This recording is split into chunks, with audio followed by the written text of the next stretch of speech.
slovinecem, odziveli do groba, neka nevoja se zvestova, neka nevoja se zvestova, dokler reči smim, slovinecem,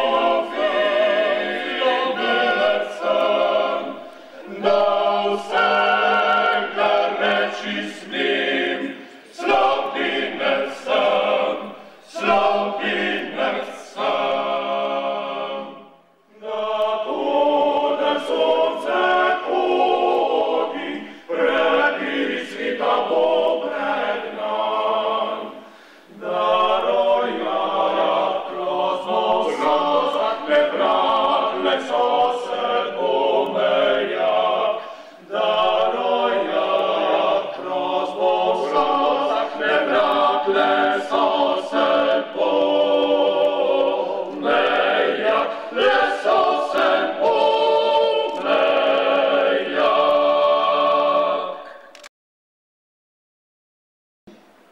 Kongresi, spoštovane delegatke in delegati, dragi prijatelji, cenjeni gostje, so za življenje političnih strank praviloma tista priložnost, ko se ali zgodi nek nov začetek, nadaljevanje poti, morda prelom, morda preporod.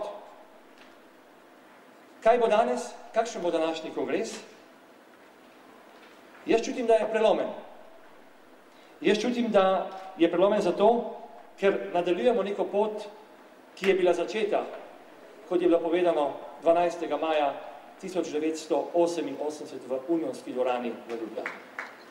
Iskrena zahvala vsem tistim, ki ste danes tukaj med nami in ste bili takrat nosilci tega velikega političnega gibanja v Sloveniji, ki se je takrat preimenovalo v Slovensko kmečko zvezo in so mu dajali pečat svobodomiselni, odločni slovenski kmetje in ki so v svoje kroge že takrat povabili tudi inteligenco in vse ostale, ki so želeli spremembe v Republiki Sloveniji.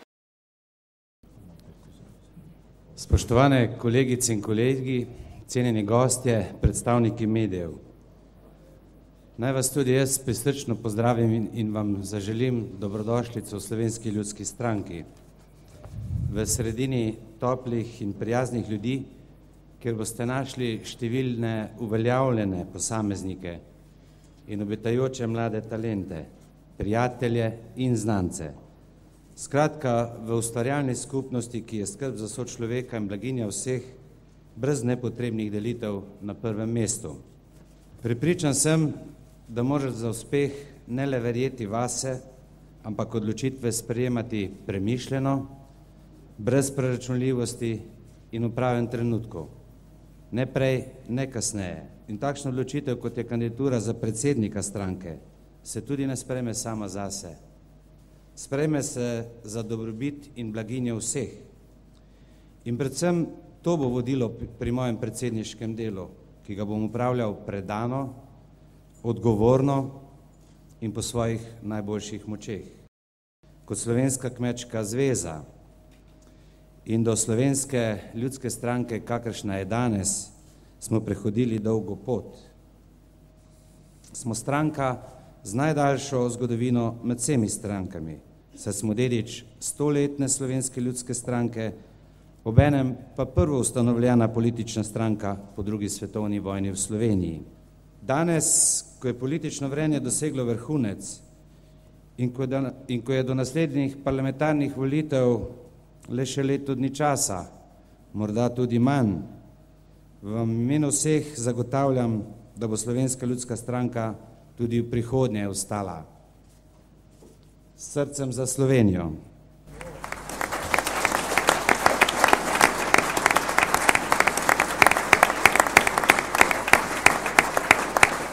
Kot smo zapisali v preambuli, razumemo slovenski nacionalni interes kot narodnostno, ozemeljsko, gospodarsko, kulturno, jezikovno in socialno ohranitev slovenstva in slovenske države.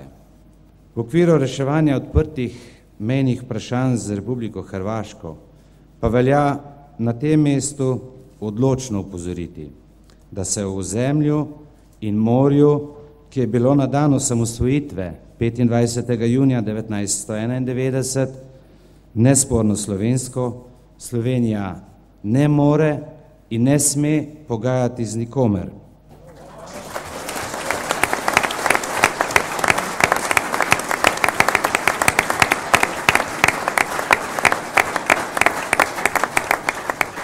In niti to ne more biti predmet arbitraže ali sodne poti reševanja.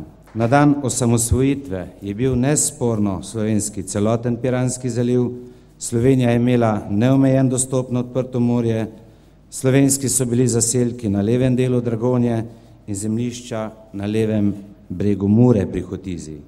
In po slovenski ustavi nihče nima pravice slovenskega ozemlja ali morja predajati tuji državi.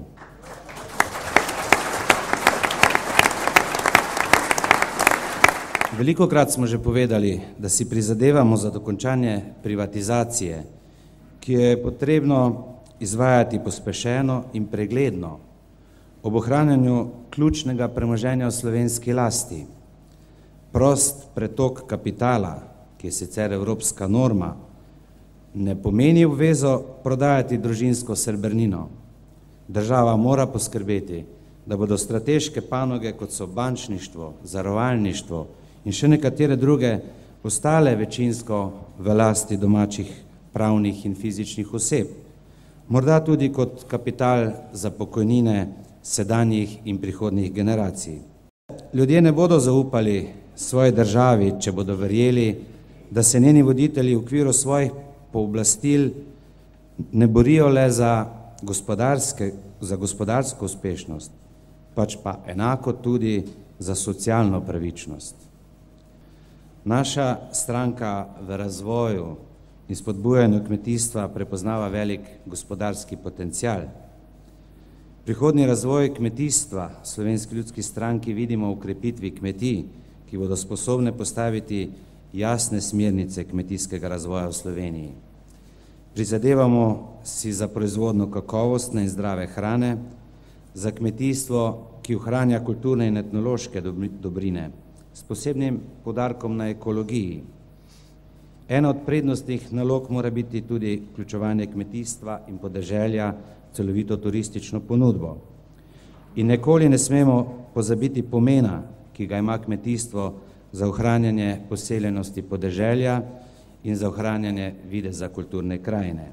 Prepoznavamo negativne demografske trende, negotovost globalizacije, neenakomeren regionalni razvoj in še bi lahko naštevali.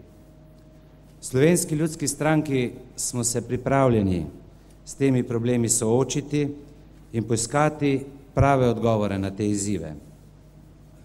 Prav zato je v času, ko se soočamo z negativnimi demografskimi trendi, še posebej pomembno naše prizadevanje za družini naklonjeno pozitivno družinsko okolje, družbeno okolje,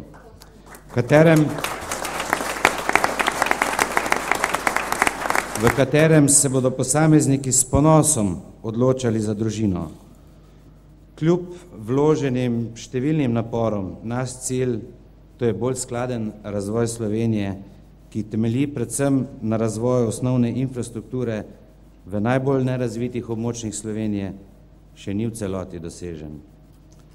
Razlike med razvitostjo posameznih regij so še vedno velike in ponekod se celo povečujejo.